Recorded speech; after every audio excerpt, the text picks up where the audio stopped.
Hello, hello. I'm so happy today to have Valerie and Nicole join me from Canopy. This is actually a total fan moment, you both. I'm just so excited. So if I'm gushing, forgive me, but I'll try not to. But I want to give a little bit of a backstory for how It's a Valerie. mutual fan club.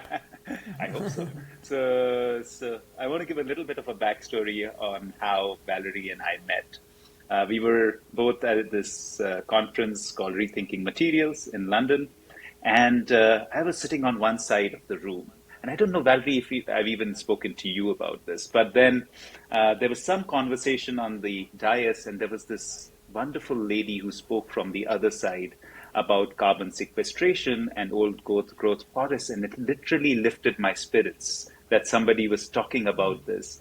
And then I don't think you know this, but I kept looking for you after that. And I was like, I have to meet her, I have to meet her, I have to find a way to get to Valerie. And then eventually I met you and you said you wanted to meet me. So I was like, oh, awesome. And of course, then we managed to hang out. And this is just such important work that you are doing. And I'm just such a fan of how you're doing it because I think it matters so much to bring people together and to build scale because that's the only real way we are going to build an impact. So thank you both from the bottom of my heart for doing what you're doing. Welcome to the show. Thank you for enabling. I know you guys both had very busy calendars. You've been traveling all over the map. So thank you both for finding ways to come on and talk to us today. So thank you. It's a pleasure. Absolute pleasure to be here. So I'm going to start with a question that I always find intriguing, which is childhood memories. And how did your individual childhoods impact what you do today? And in particular, if you can think of packaging, and and how, if there is a memory of how in your early days, packaging impacted you. So that, but of course, it doesn't have to be packaging because the work you do is so impactful anyways. So, but your childhoods and how each of you got impacted early and an early stage in your life. So whoever wants to go first, please.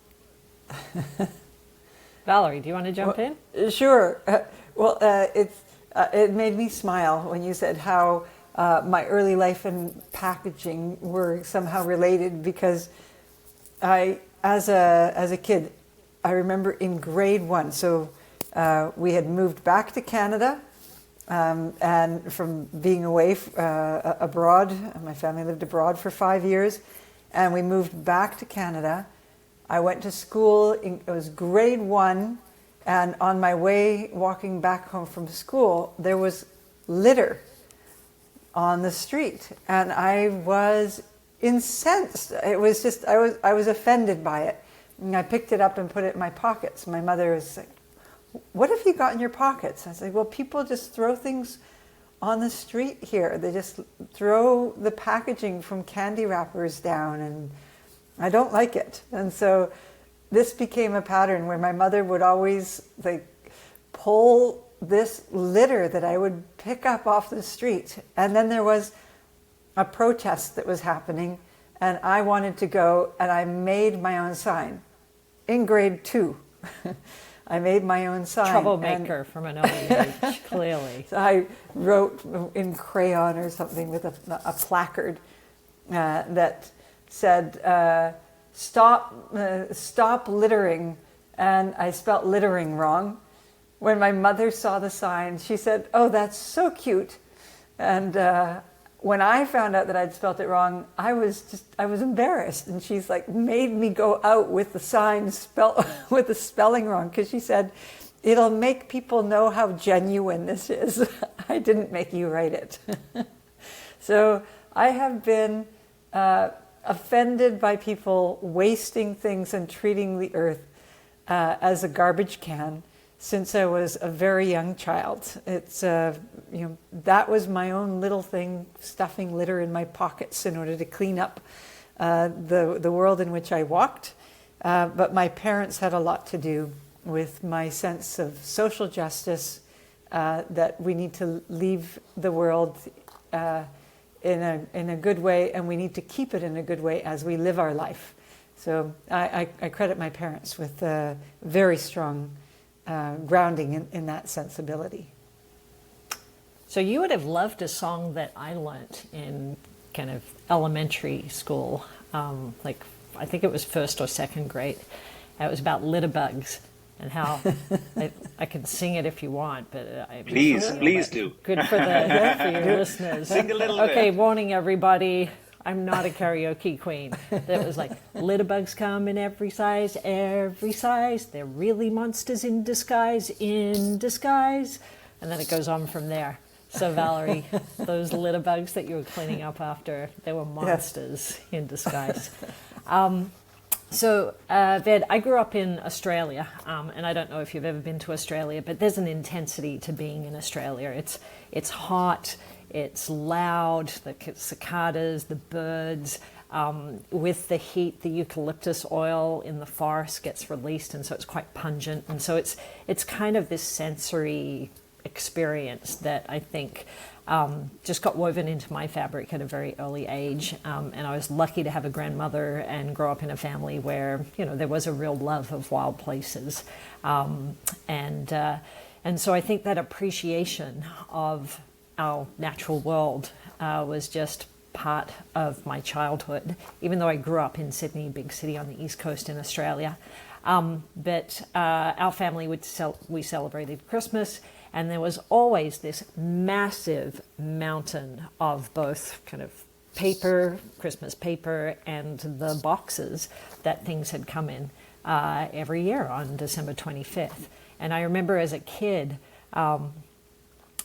being super excited about my kind of swag of goodies that I'd received, but also just kind of marveling about this mountain of waste just from our quite small kind of family, aunts, uncles, cousins, grandparents, and where that came from. And so when I got into my teenage years and I really drew the connection between packaging coming from forests and the fact that so much of it's single use and ends up just going to landfill, I really started a push within the family, as teenage activists will want to do, that kind of activism at the breakfast table of wrapping things either in newsprint or recycled papers or things like that. It wasn't necessarily a particularly successful campaign with anybody else within the family taking it on, but they tolerated my gifts turning up in that respect. That's just wonderful.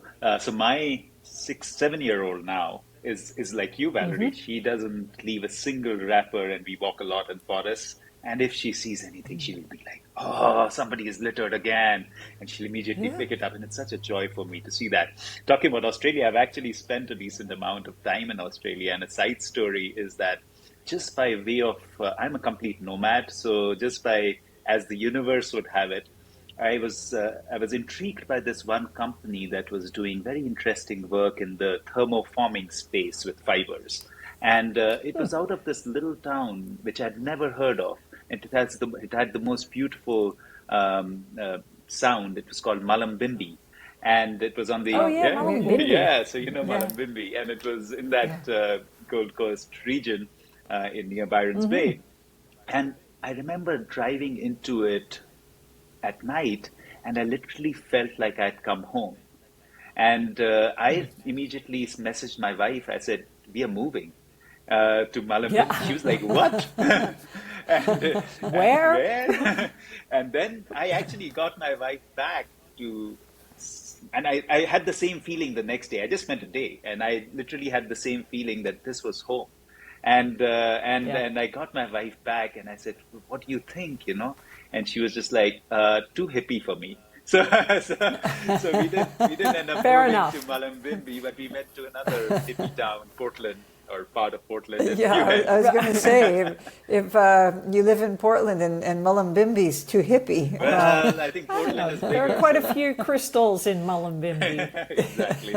But that was, so it was the rainforest area, and I know exactly what you mean in terms of the cicadas and the noise and everything else. So I want to switch to very, very effectively, in a way, where you've got me, is what has been the one thing that you guys have both been driving is saving the ancient forests, the biodiversity, and the heritage that we have as citizens of this planet. So I would love to hear both of you talk about ancient forests, what they mean, and how they are so important. I guess everybody knows they're important, but how important would be great to throw some light on it before we move forward. And again, you guys can decide who starts first. Go ahead, Nicole. Sure. Okay, we can team tag. Yeah, I think the thing for me with forests is that they are foundational for life on Earth. And our personal relationship with forests starts with the very first breath that we draw. Like that first lungful of oxygen that we gulp in desperately as a newborn baby. That's the start of a really beautiful and completely kind of codependent relationship that we have with forests over the course of our lives. And so forests are our relationship with forests is intensely personal at that level. And then also when we move up to planetary scale and the impacts and support that it provides to the rest of humanity, forest ecosystems represent 30% of the climate solution. If we keep logging forests the way that we are, we'll release 260 gigatons of additional GHGs into the atmosphere over the course of the next decade.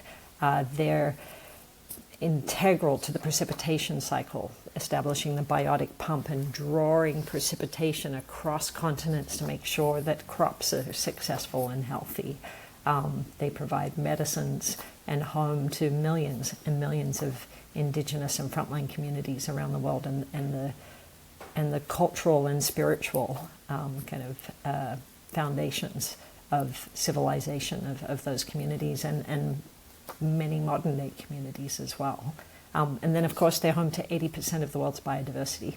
And I don't think that we can contemplate the loss of species and animals like orangutans, who we share 97% of our DNA with, without also contemplating a loss of part of our own humanity within that. So that for me is kind of a little bit of the heartfelt meaning of forests, as well as the kind of hardcore scientific stats.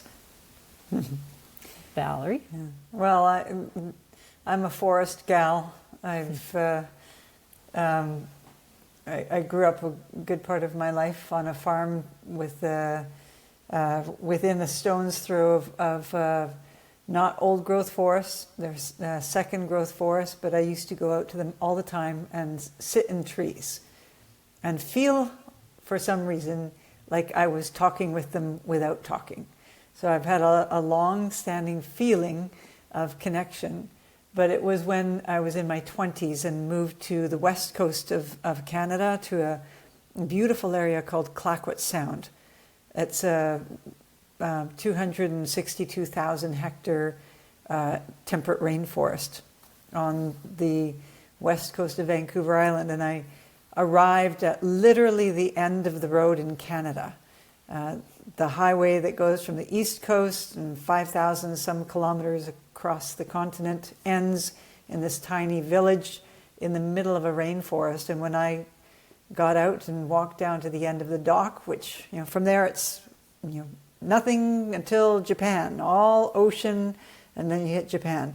So I looked out and up at these beautiful rainforest islands that were in front of me and behind me and around me, and the ocean that was, it's all like the forest meets the ocean, and those two massive systems are completely interconnected.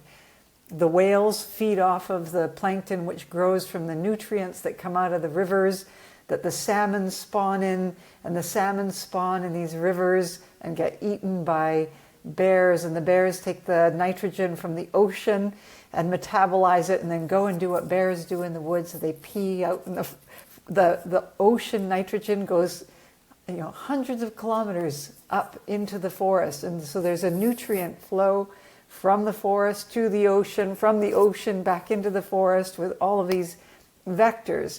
And then what Nicole was talking about, the moisture off the ocean getting drawn by the transpiration of forests. So you get water coming off of the top of the ocean and pulled into forests and then pumped through forest to forest to forest until it hits the fields of farmers thousands of kilometers inland. And as I was experiencing like the being in the forest and just like this incredible feeling of being amongst 100 and 1,000-year-old beings, is it's just a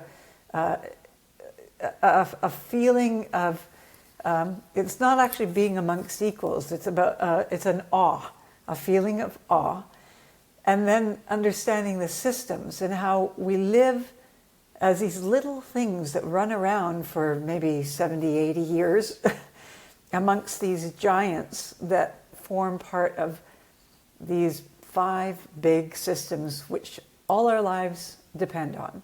There's the ocean, the soil, the forests, the atmosphere, and then there's freshwater systems. Those are the 5 big things.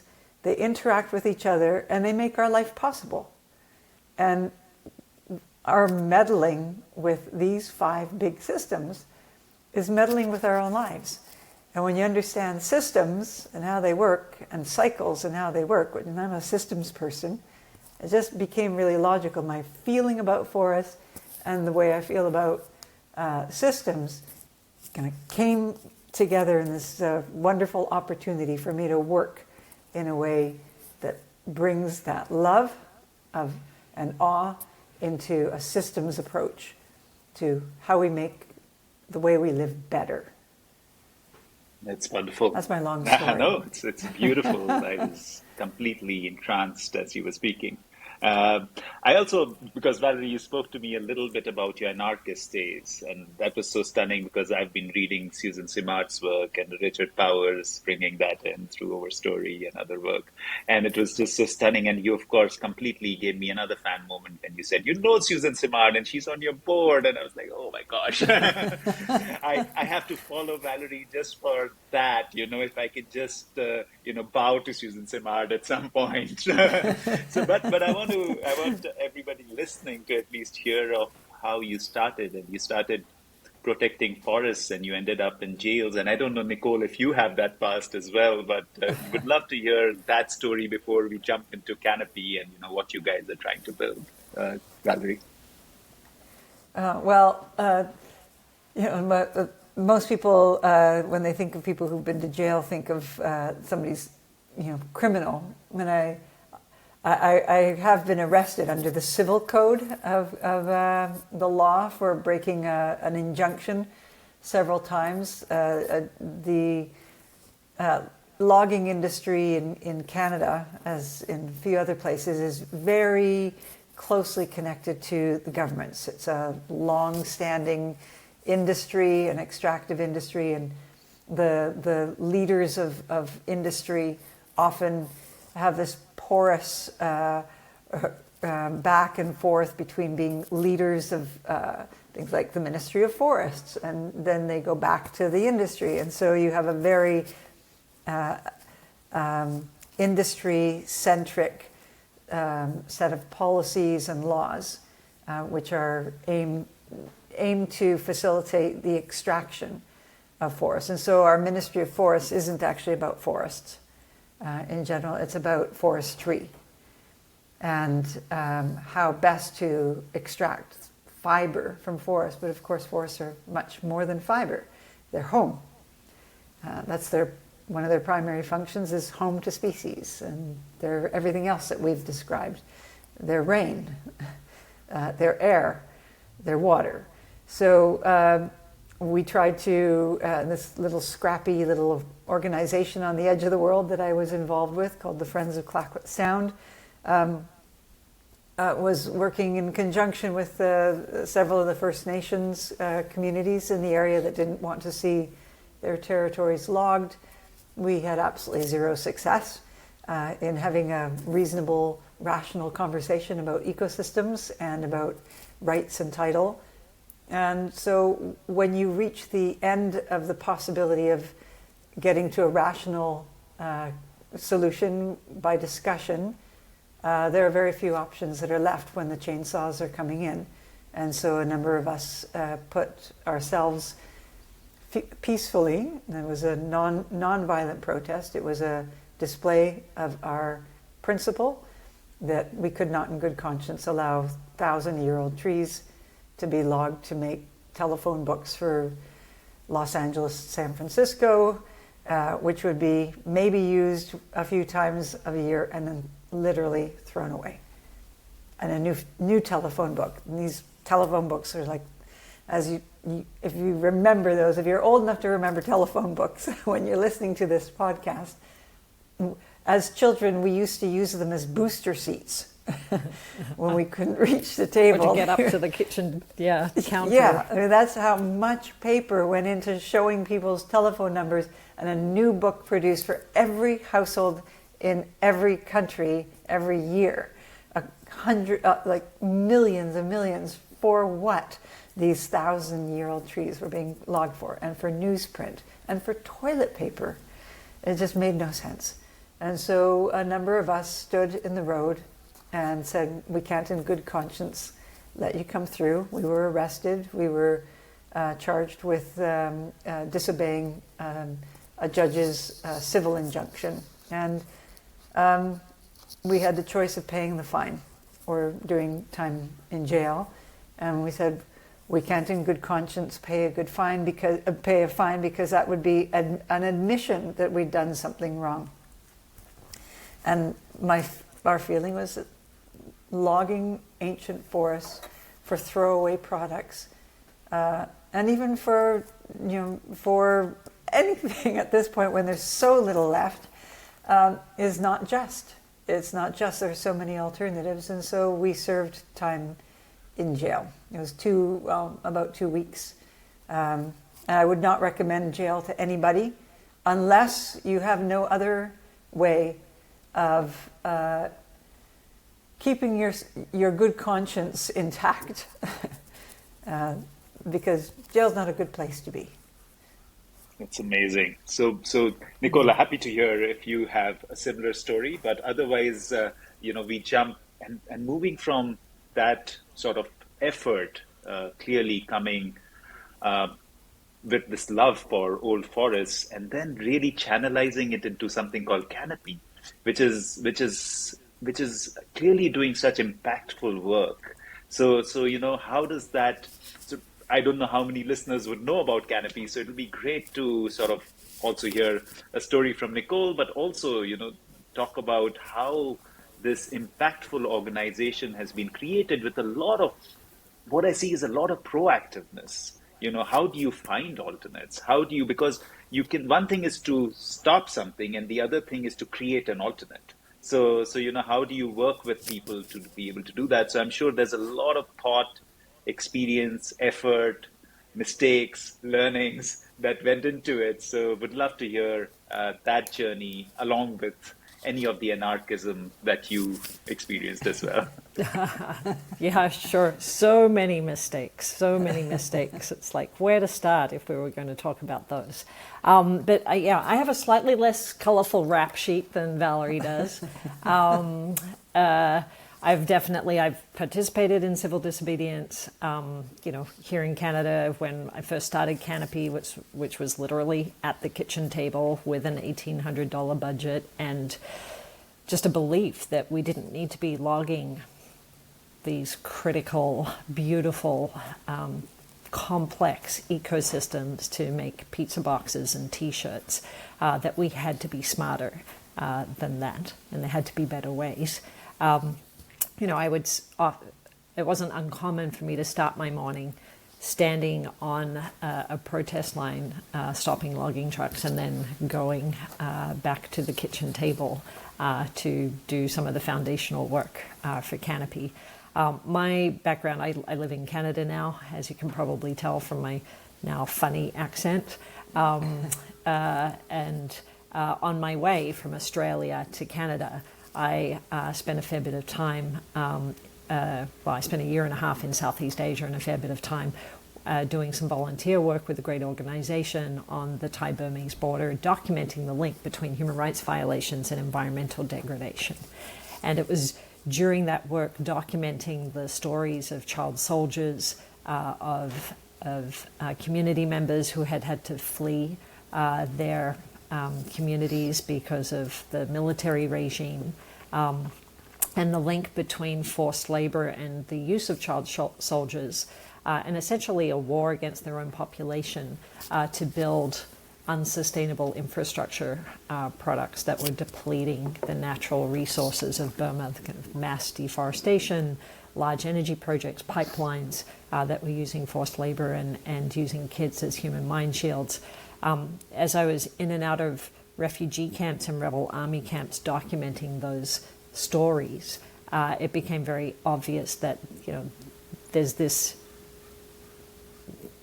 absolute interconnectedness between human rights violations and environmental degradation, and it's all happening under the rubric of the global economy in this supply and demand world. And so, given that I was on my way to Canada, or the belly of the beast of global consumption of North America, it felt like an incredible opportunity to work to harness some of that purchasing influence, some of the market mechanism,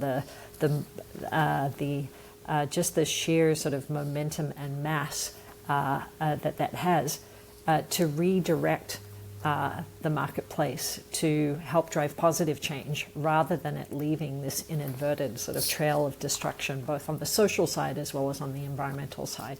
So when I started Canopy, it really was with that sense that we are smarter than chopping down 400-year-old trees to make shipping boxes and t-shirts, and there are these other alternatives that have a lower footprint ecologically, that can add social value, and that currently are being treated as waste. And in nature, there is no such thing as waste.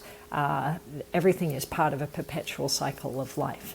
And so the forest conservation imperative, along with how do we transition from, okay, we can't use these forests and we shouldn't be using as much forest fiber to meet modern society's needs, to how do we diversify the fiber basket to these lower footprint alternatives that are often seen as waste.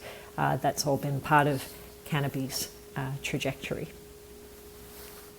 I've been in the last week, I've been traveling in Central and Southern America, starting Southern America, but I was in Belize a few days back. It was just stunning to see the beautiful mangroves and, the rivers, and it was just beautiful. And thankfully, at least the person who was with me said that they had effectively stopped this logging of forests, and there used to be a lot of teak coming out of Belize, but no more. And mahogany was the big one, but Right. But no more, which was very nice to hear. And of course, I grew up in India, so Burma teak was such a big deal when I was growing up, and of course, we knew where it came from, and you were right there. I want to talk a little more about when you say T-shirts from trees, and we're talking about viscose fiber, and I of course have a background in pulp and paper, so I understand exactly how that happens. And it's not just using trees, it's also, and you've talked about the chemicals that are used, and you literally recover 20% of that wood. So that is the other aspect of viscose fiber, while doing a lot of harm to that cellulose to make it alpha cellulose and then to make it into a fiber. So it'll be great to hear you both talk about your experience with viscose fiber and what are the alternates that you're working on. Yeah, and Ved, I should probably also at some point just kind of describe what Canopy is as an organization. And we can start there, because we were doing that arc. So we can start with Canopy and then move into viscose fiber. That will probably be better as a story for the listeners. Sure. So Canopy is a solutions-driven, not-for-profit organization, and we work to protect the world's forests, species, and climate, and help advance frontline community rights. And we do that by harnessing the purchasing influence of the marketplace. So we currently work with over 800 large corporate customers of the forest products industry, so companies like Walmart, Amazon, H&M, Zara, LVMH, Penguin Random House, so companies that either use a lot of paper-based packaging, or wood-based fabrics like viscose and rayon. And we help them to develop cutting-edge environmental policies, and then we work with them over a number of years to actually implement those policies. So to remove sourcing from high carbon, high biodiversity value forests, what we call ancient and endangered forests, from their supply chain, to help build better sustainable forestry practices in second growth forest areas, to actually transition away from being so reliant on wood altogether and to prioritize the production of next generation solution alternatives, and then ultimately to work with us and their peers to help secure conservation on the ground. So it's global in scope, but really focused on transforming unsustainable supply chains that are currently the systemic drivers of forest loss and forest degradation. So that's Canopy in a nutshell. In a nutshell, for sure. So, yeah. And sorry, go ahead. And then your question about viscose, it is not an intuitive link. That soft, silky fabric that's next to your skin starts off as a tree standing tall and strong in a forest, or potentially comes from the same thing that can give you a splinter. But that kind of gives you an indication of just how intense the processing of trees is to make it into ultimately viscose and rayon or modal or lyocell textiles, those soft, silky textiles that we're seeing increasingly show up in our clothing. There are 200 million trees that disappear into viscose and rayon textiles every year. It's slated to double within the next decade.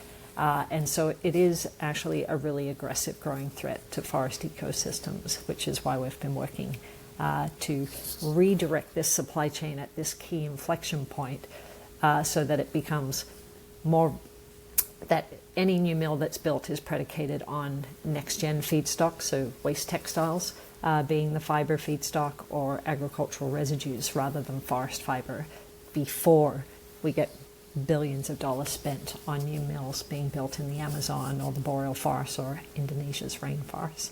And then Valerie, do you want to talk about maybe the process of what happens with forests and then the t-shirt? Well, and there are two aspects to Canopy's work, on two types of materials. One is the paper packaging, paper packaging, and viscose. So to make viscose, you basically take a tree which is about 30% cellulose and throw a whole lot of usually toxic chemicals after it's chipped up, and dissolve away the cellulose from everything else that makes a tree be a tree.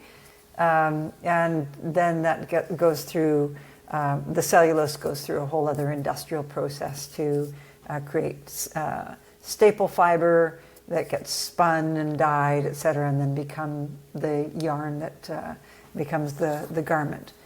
So about somewhere around 30% of a tree usually will end up as the actual man-made cellulosic textile, whether that's viscose, rayon, or lyocell. And obviously there's a lot of waste there. The majority of the tree is just a waste product. The cellulose is the basis of all plants. Every plant has cellulose in it.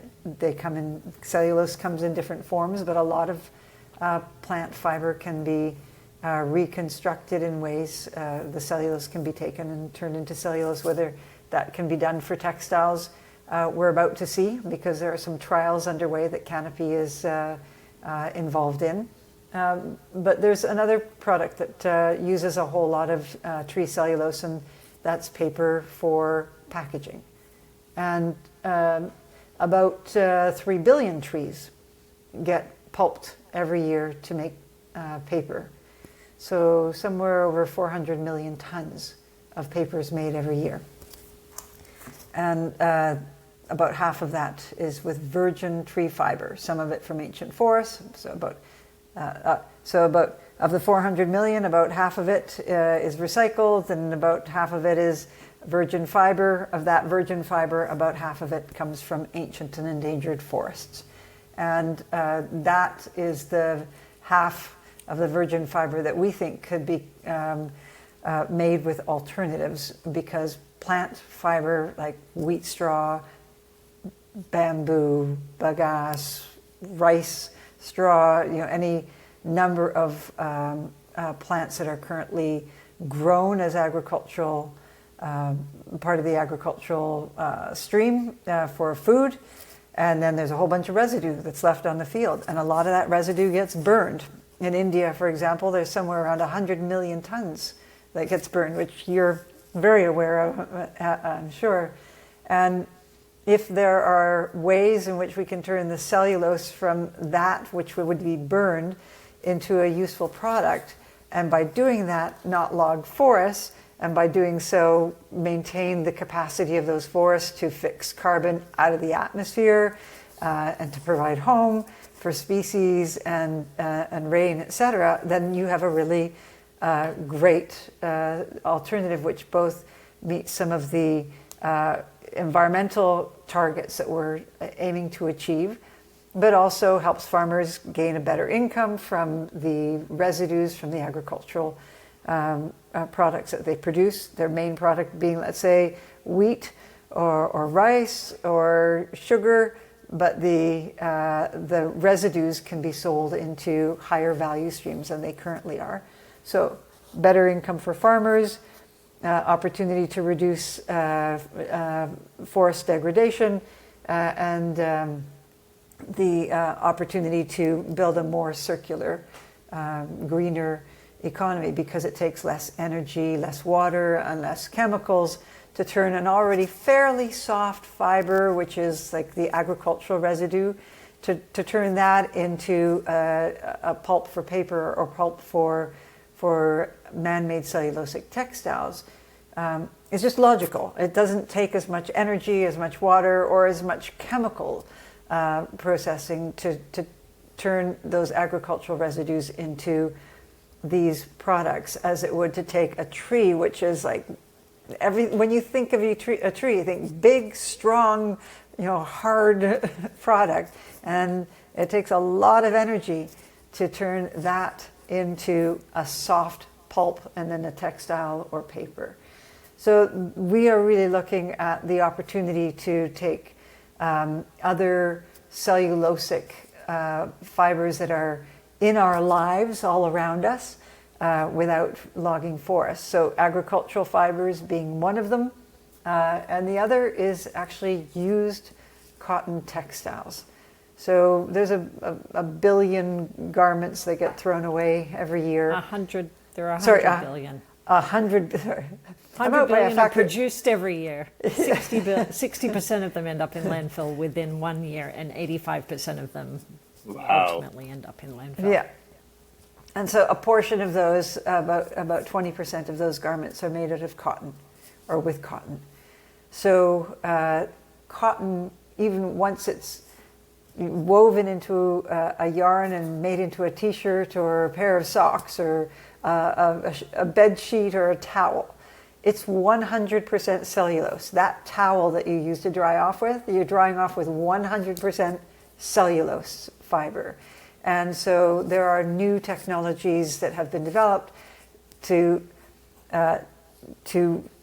turn those back into a pulp without using toxic solvents. So much less chemistry intensive process, using something that's going to be thrown into a landfill and instead diverting it to become a resource. And that's one of the next generation solutions that Canopy is working with our brand partners to pull through to market, with technology innovators to build the whole business ecosystem so that we can have the textiles collected and aggregated, the polyester separated from the cotton then go into man-made cellulosic fibers or a regenerated cotton textile as well. And the polyester can get recycled to make rPET threads instead of new fossil fuel mining. So we're basically mining our own waste. So it isn't waste, it's a resource.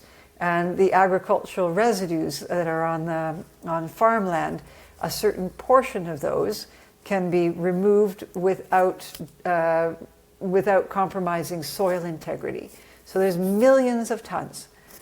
If we utilize what we are currently burning or throwing away in landfill, we can eliminate the need entirely to log any forest to make pulp for paper or for man-made cellulosic textiles.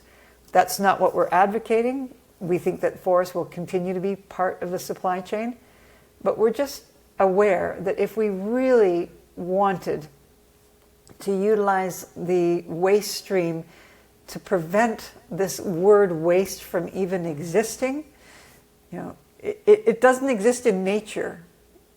We've invented the word waste in order to cope with a problem that we've come to accept, and we don't need to accept it.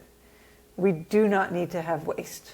So this is what Canopy is working on, is the solution, how to build the whole business ecosystem from the innovator and draw it right through to the brand. That is so inspiring. So I'm actually sitting in Guatemala right now, and you'll be excited to hear that I was with the sugar mills yesterday, and I told them about what we are doing, and they were of course burning most of their bagasse, and they were totally on board. Yeah. And I said, and of course, like you, I've sort of realized that the only way we can make an impact is by scale. And we told them that we need 600,000 tons of bagasse for our next mill. And they said, you got it. We will find a way to give it to you. Huh. So it was amazing. Right? It was just inspiring to see how people can come together, and let's see what comes of it. But it's really interesting. I have a dilemma, and I have to run this by you both to give clarity on this. So what I saw while operating in India, that 80% of the paper actually came from recycled waste. And but the Indian origin recycled product or waste products were not good enough. So what I was noticing is that almost maybe 80% of the waste was coming all the way mostly from the United States. So somebody was collecting it in the United States, piling it up, sending all this waste to India, to a port on the west of India. Then they would transport it inland somewhere, again, 1,000 kilometers. And the company would use maybe almost 70 to 80% of the energy that a virgin fiber would take to recover 50% of that waste and then send it all the way back. So and of course, there's no such thing in my understanding as recycling. It was always downcycling. You cannot produce the same quality, so you keep producing inferior quality till you cannot recycle anymore. So that I saw on one end. The other end, I saw other companies, and that was only 10-15% of the Indian paper production, that was using virgin material. But they were not allowed to log any forests, for sure. So, and there was, right. Indian farm holding is really small. So they were having to do what they call social forestry or farm forestry, where they would encourage the farmers to plant either on the boundary or intercrop. And it was mostly Australian eucalyptus that was being used because it was fast growth, 4 to 5 years, you can get pulpwood. And they would then use that, and of course they would grow more than they would cut for the future sustainability. So those were the two sides, and I'm keeping agri residue away. That was about 5%. But those were the two sides I was noticing. So my natural inclination was that the virgin materials, in a way, it's better because at least they are growing that tree and they are doing it very locally. It's only in like a 30, 40, 50 kilometer kind of radius, and the farmer gets benefited by this extra income, and they're not transporting all this waste from all over the world. Whereas I also saw that it was monoculture, it was one species. It was, so where I would love to learn what do you guys think about it, and how do you see both these? There's a dichotomy, where do you go? And so I'd love to hear both your views on that. Well, I mean, I think that is one. It is a dilemma. It's we've designed these crazy global supply chains where we ship things from one end of the planet to the other, both in terms of recycled content, recycled paper content, recycled plastics, obviously, but also wood chips, logs, pulp gets shipped around the world as well for paper manufacturing. And so I think there's a multitude of issues within there. In terms of the hierarchy of fiber and fiber impacts, then recycled paper is at the top of the hierarchy. It has the lowest footprint in terms of energy and carbon. Of course, when you're shipping it around the world with such extensive, and then putting it on a truck to drive it across a country, then that kind of ecological advantage starts to be undermined. But recycled paper and keeping it out of landfills and stopping it from degrading into methane in landfills is really beneficial, and it is the most environmentally sound feedstock back into paper production. Now, it would be ideal for that to be happening onshore within the countries of collection, and for us to be supporting the build up of really robust recycling collection systems and infrastructure around the world, so that each country has robust recycling systems, and as well as processing. And it's not okay for the global north to be continuing to just kind of export all of their waste and recycled products elsewhere for other people and other countries to have to manage and deal with, right? Like, that's really not acceptable. And then you've also hit on a really good point in terms of, there is a role for agroforestry. Eucalyptus isn't a water hog. I love eucalyptus. They are the tree of my homeland.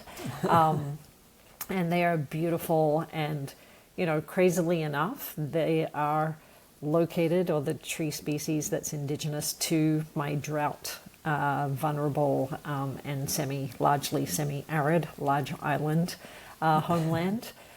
Maybe it is semi-arid, partly because all of those eucalyptus trees are sucking up all of the water. But eucalyptus is problematic in terms of large-scale plantation. It's non-indigenous to a lot of parts of the world. It's really aggressive, and it's in terms of its invasiveness, it's a very successful plant. Let's just put it that way, and it can create challenges for rural farming communities in that it does draw a lot on the water table. And so I think it's really about, how do you support agroforestry? How do you support other fiber use? That's a byproduct of other existing production processes. And how do you make sure that the trees that potentially are involved in any kind of more localized agroforestry are being sustainably managed and are suitable and endemic to the region. So that would be my quick take to a fairly complex Valerie, do you have something Valerie? to add? Agroforestry is actually really a very important part of solutions. It has multiple benefits when done well, and there are lots of opportunities to do it well. It creates more diversity on a landscape, which makes an area less prone to pest infestations, for example, and provide some cooling and windbreaks, etc., for soils. If the right kinds of trees are planted, it can actually help secure water into the water table rather than dry the water table out. So it can be a very successful part of a farming process. Good for soils, good for providing fiber, diversifying farmer incomes, as you mentioned as well. So yeah, we're very supportive of well-managed agroforestry, and it can feed into, as you said, like the agricultural residues can be utilized as a virgin fiber, as can tree fiber, and particularly in regions where trees are faster growing. And we've got on ourselves into a ever-growing amount of packaging being used, and that needs to be addressed. We actually have to do a packaging reduction strategy with a lot of companies, but the packaging that is used, we can. Paper is a blend. There's almost never a paper that's just one fiber. It's kind of this beautiful chemistry of what works exactly right for exactly the right product. And so sometimes you can use 100% recycled, but sometimes you can't, and you need a virgin fiber. Recycled can only be recycled up to 5 or 6 times, and then the quality is too low, and you need to add virgin fiber in to increase the strength of a package. And so there's no reason why we shouldn't be using trees in some of the packaging that's out there, but which trees, from where, and how much? Those are the big questions, and people often want silver bullet solutions. Well, the answer to almost every question is it depends. And the it depends usually comes back to, have we exceeded natural thresholds? Are we exceeding nature's limits to absorb the impact? One of the beauties of agroforestry is it allows, one of those, we have need for food, we have a need for fiber. It allows those two things to happen together in a way that actually helps build soil quality, which is one of those big 5 ecosystems that I talked about. Soil is critical. So it helps pull water back into soils rather than sucking the water out of the water table. Like, the choices that are made about agroforestry are very important. And local supply, fantastic. I mean, the more that we can localize and stop shipping things back and forth again across oceans and continents, the better. Yeah, I just wanted to jump in, and Ved, you probably want to take us somewhere else, but I think it comes back to your opening point, which is partly around scale, right? And I think the scale of production that there currently is very difficult to meet from any single source. Now, at the moment, we're relying too much on forest ecosystems to provide that a large balance of that fiber. It would be very challenging for agroforestry, if it's truly being done in a sustainable way, to meet the volume demands that are needed. And as Valerie mentioned, recycled fiber is really important and does need to be paired with virgin fiber. And virgin fiber could be from trees, from an agroforestry operation being truly sustainably managed, and virgin fiber can come from agricultural fibers that are, potentially grown on purpose, or they're a byproduct of another food production system. And I have been in waterways or in river beds in Indonesia where there have been eucalyptus plantations put in, where the farmers in that region have had to shift from, having 2 to 3 wet rice paddy harvests a year to 1 dry paddy harvest a year, just because the water levels have dropped so substantively. So it's all about which species, which location, and what scale. I couldn't agree more, because I also see such a diversity within agri-forestry. When I look at Scandinavia, lots of the forests are managed by paper companies, but then again, I see monoculture. And it's not biodiverse, and it's not a secondary growth forest either. You can't call it that because Yeah. they have to have that big machinery come in and chop a tree off within seconds and prune it within another second. And it's amazing to see Yeah, that. it's astonishing It's that the astonishing mechanization. how Yeah, yeah, quickly they go, and it's just for me, it's so painful as well. I'm sure it is for you.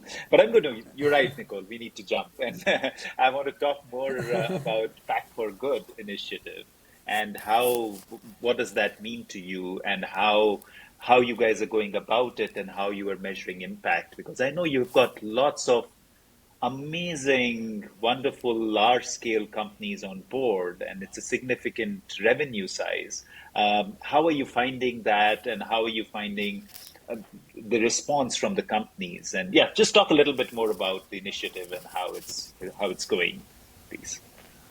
Sure.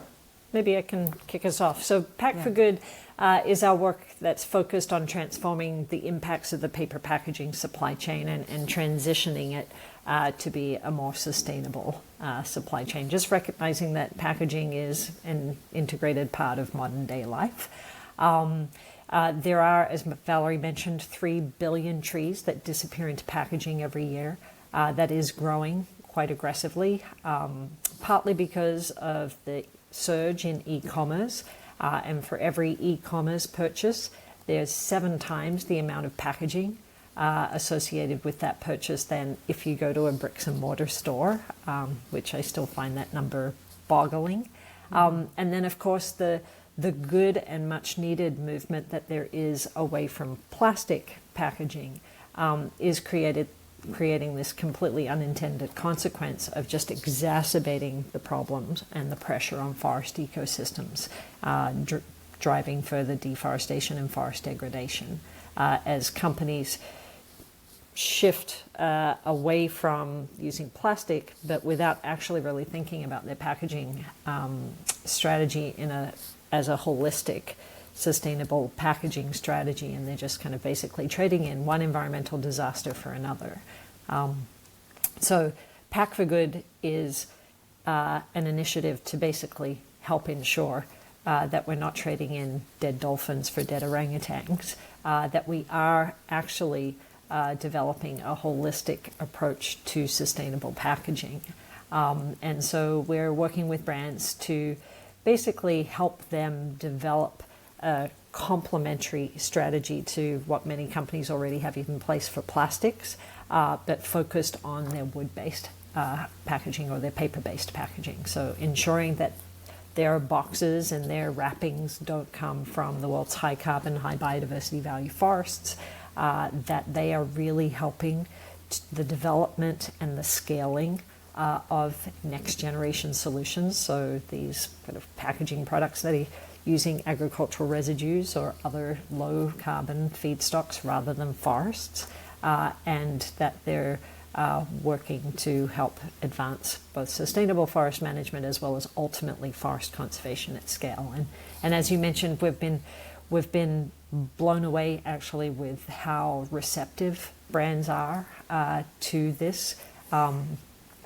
We have over 120 large brand partners already formally on board. Ben & Jerry's just came on most recently in the food and beverage sector.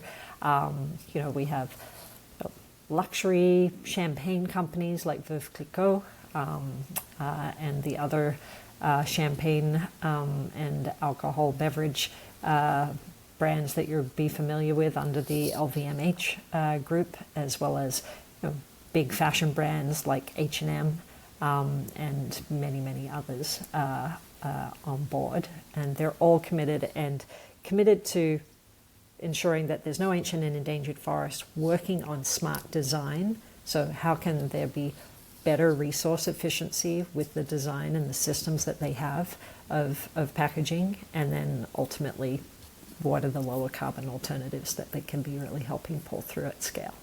So we're excited about the momentum that there is, right? Because what we find is when brands, so these large corporate consumers, of packaging or viscose, but in this case packaging, when they start sending a very clear indication back through the supply chain to their suppliers, as well as to the investment community, that this is the direction that they're heading, that, you know, they will have zero tolerance from packaging coming from ancient and endangered forests, and that they need solutions, then what we tend to find is that that really helps spur the supply chain, both conventional producers as well as innovators, to be able to work through, okay, how do we actually meet the needs of our customers and their sustainability goals? Yeah. And it helps move finance into the sector as well.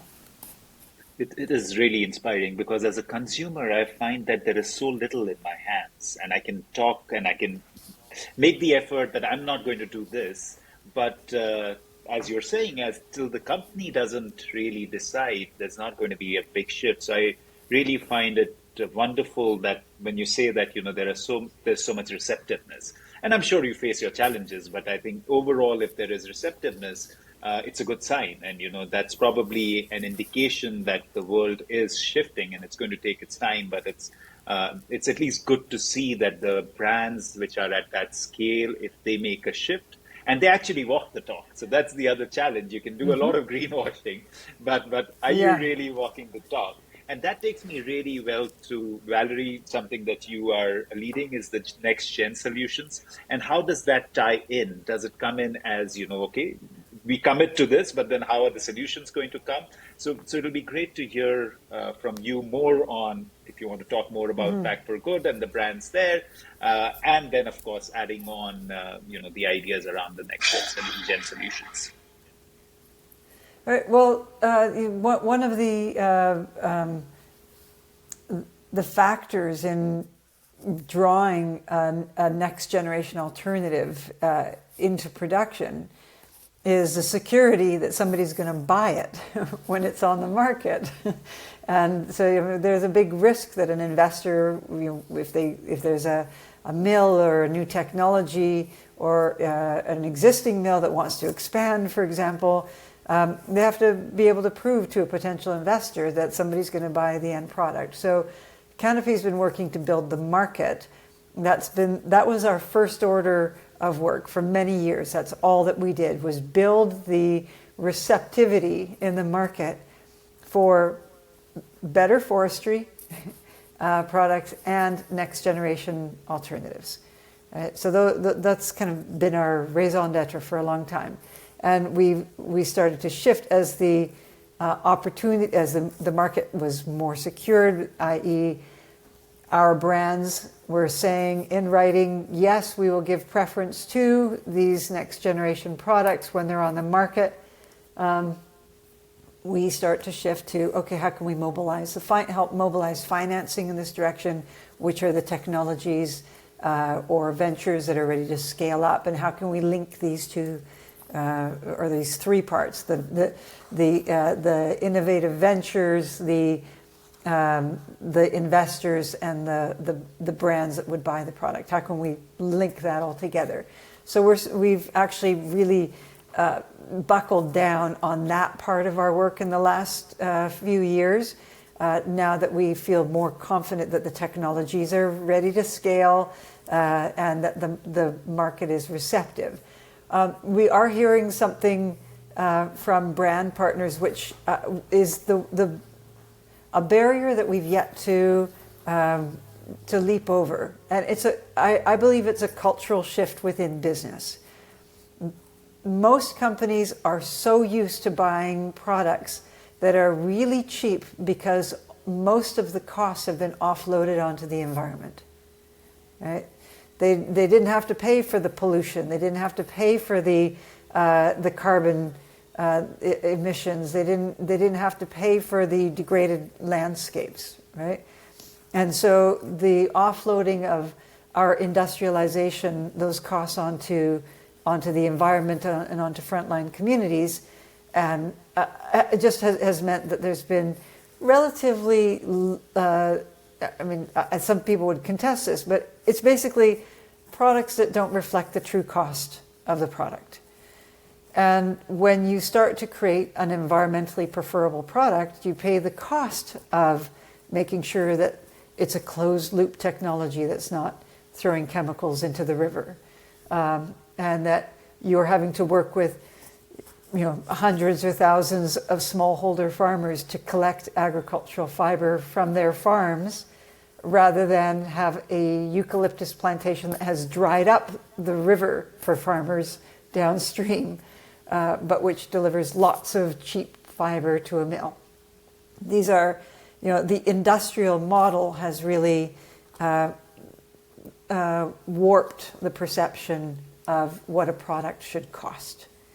And so most brands are saying, we're ready to buy this, but we are not ready to pay us a penny more than if we were buying the environmentally damaging product. And that's a cultural shift that has to be addressed. And whether that's passed on down to the consumer, or whether it's the shareholders who agree that the 20 cents per more that it costs on a t-shirt, which is really what it turns out to be, just has to be absorbed. Somebody has to absorb it, and the expectation that it's going to be absorbed by a manufacturer who already is manufacturing at really low margins. Like, as you know, in the paper business, it's a low margin commodity, right? And to expect a company to go to an even lower margin, which makes it unprofitable, just means that they will never get the product, the ecological product they want in the volumes that they expect. And so we're working to get brands to leap that cultural barrier, that the expectation that the environmental cost can be at no cost to them. They have to accept some premium, at least at the beginning, until economy of scale production kicks in, technologies are refined to be highly efficient. There have been 120 years of efficiency loaded into research and development into the wood pulping sector. And we are about to enter into an accelerated period where the research and development and efficiency is going to be loaded into the non-wood next generation sector. But for the next 5 years, there's likely going to be a premium, at least for the next 5 years, and there has to be some agreement around that. So I think it may not be the case. There might be the possibility that some of the next gen technologies are capable of producing the pulp at price parity. If so, that is, it's icing on the cake. But it shouldn't be the barrier. We can't afford, literally, we can't afford, in terms of survival of the human species on this planet, as well as every other species, we can't afford to continue to offload the costs of industrial commodity production onto the environment. So Canopy feels that there can be price competitive, volume competitive, quality competitive products on the paper and packaging side, made from next generation alternative feedstocks, both in the viscose man-made cellulosic textiles and in paper packaging. It's already starting to happen. It's not something of the future. It's already on the market on the paper side. Companies should be buying what currently exists first, and then looking to buy what needs to come onto the market next. So support those that are already producing now, and support the increasing volumes of next gen that need to come onto market to replace the fiber that's currently being drawn from ancient and endangered forests. And that's where we're working to mobilize our brands to buy what exists now and make your commitments really clear through letters of intent to purchase and offtake agreements with those who are prepared to expand production of next gen or build new mills, greenfield or brownfield mills. So that's the one side. The other side is the investment has to be there. The money has to be there. You can't have $1 trillion in ESG somehow saying it's out there, and then not actually landing to help those ventures that are ready to build. If companies, investment companies, are saying they're committed to impact and environmental, social, and governance funding, make it known by putting their money out there for new technologies of this sort to build infrastructure. It costs like $200 million to build a big mill. This is not small change. And the money's there, it's got to start flowing in that direction. I think maybe just to pick up on what Valerie said there was, what I see is that there's a lot of excitement about the burgeoning technology that is out there, and there's a pipeline of very strong, game-changing technologies. But it's not the tech itself that is going to drive the transformation, right? It's the application of that tech at scale. And so that requires market pull-through, which we've been doing a lot of work to mobilize, and it requires investment to start really moving into these technologies so that they can be built, the infrastructure and the industrial ecosystem that supports them, the aggregation and collection of agricultural residues or textiles diversion out of landfills and aggregation, all of that other part of the industrial ecosystem needs to be built and scaled. And we need to be scaling it quickly, right? Like we have planetary targets between now and 2030 that require us to, stop standing on the sidelines. It's a little bit like going to a teenage dance party. Everybody's kind of standing around a little shy on the sidelines. We need to be, choosing our dance partners and getting onto that floor and carving it up. I think that's a great analogy. I love that the part that we should be choosing our dance partners and getting on the floor, and that's exactly what we're working on. I think what you've talked about is so valuable when I even look at it from our perspective as a company that's deeply passionate about making change. Because it all comes down to building that market. And Valerie, you talked about this, and it's so important. I don't even know if you realize how important it is, because getting that letter of intent changes everything.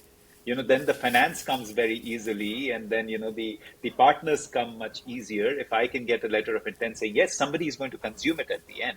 Then of course there's the investors that are lining up, and they're ready to invest because I have that. So that's the one. That's just that one amongst the many things that you're doing. That one thing can make such a big difference, which I know has been such a focus for you to build make these big brands commit to to actually buying what we produce. And I completely agree with you. It doesn't have to be at a higher price even. Sometimes what I notice is that there's a difference between an agri-fiber product and a softwood product. And people are used to running that softwood product. And of course, it's a much more delicate fiber. So sometimes, and you don't even need that kind of strength. It's just what the converter is used to. So just that transition sometimes takes time. And I honestly believe that you are absolutely right. It is a very short transition time for even the cost. The cost will come in place. It will be the same or even a lower price, I would say, from a wood species. And I'm taking the arc towards closure. I'm respective of your time. Sure. But I want you to throw a little bit of light, because I know that you've been actually working on few technologies, and there have been investments that you've made. I've read in China, in Sweden, in Canada, or in the Washington area. There have been certain investments that you guys have encouraged. Would love to hear more on that. And of course, if you can throw more light on the kind of capital that you're trying to build to enable these technologies to see the light of day. Nicole, so it's yours. we're an environmental not-for-profit, so I wish we were able to write big checks, but unfortunately we're not. We're out kind of tap dancing on street corners, fundraising for our annual budget generally. But we have been working to, as Valerie mentioned, set market demand, build market demand, focused market demand, and pull through for these products, both in terms of, within our work of the 800 plus brands that we work with, the vast majority of them have prioritizing next generation solution alternatives and products embedded within their policy commitments. We've then gone that deeper level, Ved, as you were speaking to, of working with brand partners to actually have them articulate specific volumes that they would be willing to commit to and are willing to transition over onto these new lower carbon products when they come to market. And so we currently have just over 500,000 tons, so 500,000 tons of explicit volume commitments from brand partners. We are now building that. It'll be 1 million soon, 1 million tons, and then sort of onward and forward from there. But we have recognized that that explicit volume target is important. Those letters of intent are really important in helping to de-risk these first generation or second generation applications of technology from an investor perspective. And so we're very motivated around that. We have helped speed date technologies with their angel investors. We did that with Columbia Pulp, the North America's first straw pulp mill that was built at commercial scale. We have helped with securing multi-year offtake agreements that has then unlocked the broader finance package. That was the case with RenewCell, which is the world's first textile-to-textile pulp mill that will feed into the viscose supply chain. It's a 120,000 ton facility that will open in Sweden this fall, this September. And so that 5-year offtake agreement from one of the world's big viscose producers that we worked with, and they were bolstered by the fact that the brand partners that we work with had in turn put in place letters of intent. They committed to 50% of RenewCell's initial production target for over 5 years. So all of those things, I think, help enable the investment climate, help provide that sense of these technologies are primed and they're ready to go, and the market is really hungry for these solutions and to be able to draw them through. And then we are now starting to work more directly within the investment field, looking at how are the ways that we can play a more active role in mobilizing the scale of investment that's required, because over the next 10 years we need at least $64 billion to be invested in this infrastructure transition. So to diversify the fiber basket, to replace 50% of forest fiber that's currently being used to make packaging and textiles, and change that and replace it with lower carbon next gen alternative feedstocks. That price tag, building of those mills, those new mills and infrastructure, or adding it on to existing facilities will cost about $64 billion, which sounds like a lot of money, except for the fact when you consider that the company that sells Botox sold for $68 billion in 2018.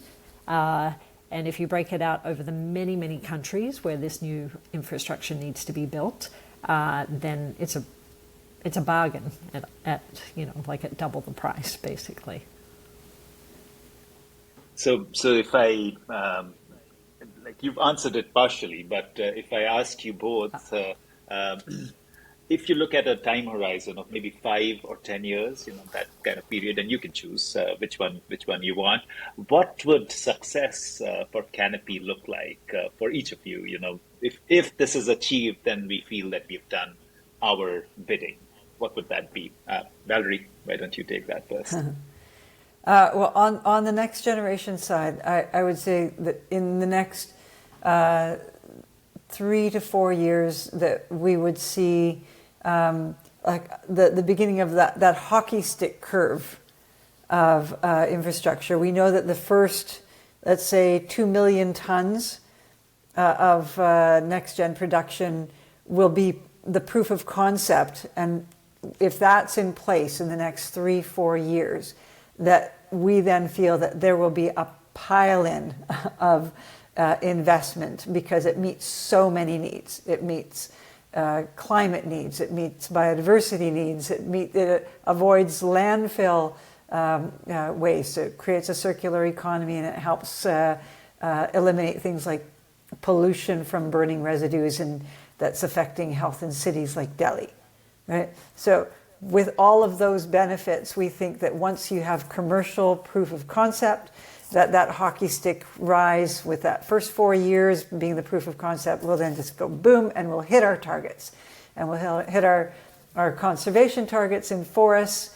We'll hit a bunch of the SDG targets that we need around helping rural communities, protecting water systems, etc. So that's what success looks like for me. And I want everybody to feel good about being involved. I want the investment community to feel like they're finally doing good, not just making money. I want them to make money, but I want them to do it by doing good. And I want brands to feel like they're achieving their ambitious objectives as well, being part of solutions.